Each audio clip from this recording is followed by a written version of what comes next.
કોંગ્રેસ પ્રતિનિધિમંડળની રાજ્ય ચૂંટણી આયોગમાં ફરિયાદ આધાર પુરાવાઓ સાથે કોંગ્રેસનું પ્રતિનિધિમંડળની ફરિયાદ પોલીસ પ્રશાસનનો દુરુપયોગ કરાતો હોવાનો કોંગ્રેસનો આરોપ કોંગ્રેસના ઉમેદવારોના ફોર્મ ખોટી રીતે રદ કરાયા હોવાનો આરોપ છે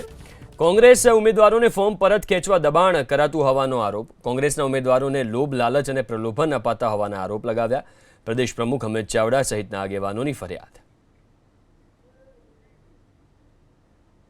અમે ચૂંટણી પંચને પહેલાં પણ રજૂઆત લેખિતમાં મોકલી છે અલગ અલગ જિલ્લાના એસપીઓ અને કલેક્ટરોને પણ રજૂઆતો કરી છે તેમ છતાં પ્રક્રિયા અટકતી નથી આજે ચૂંટણી પંચને પણ કીધું છે અને તમારા માધ્યમથી ગુજરાતની સરકાર અને ગુજરાતના જે અધિકારીઓ છે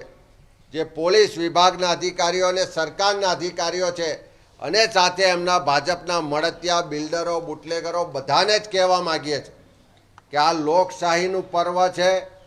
ફ્રી એન્ડ ફેર ઇલેક્શન થાય એ થવા દો ક્યાંય દાદાગીરી ધમકી આપવાનો પ્રયત્ન થશે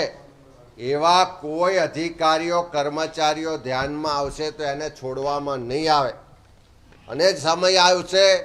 તો કોઈ સરકાર કોઈ ભાજપના નેતાઓ બચાવવા નહીં આવે